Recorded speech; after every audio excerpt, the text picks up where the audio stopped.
We're at Denholm Seafoods today up in Peterhead. Let's go inside and show you what we've been up to.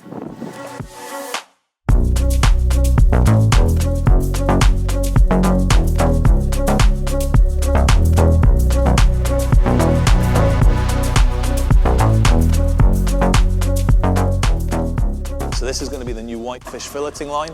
The total area size is just under 1,000 square meters with 200 meters of coving. Our scope of works for this project was to supply and install the underlayment screed running to falls and then top it with our H-guard system and a cove along the wall perimeter. When we started this project, the drain channel had already been set by the main contractor. We came in, prepared the concrete substrate and installed a really strong fall ratio of 1:80 screed to falls to ensure all water, liquids were running straight to the drain channels and spending less time on the floor.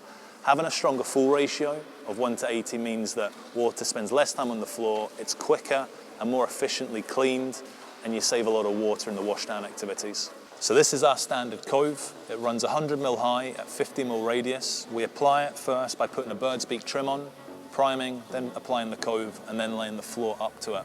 The last thing we do is we silicone the top at the trim to ensure there's a full seal between the wall and the floor.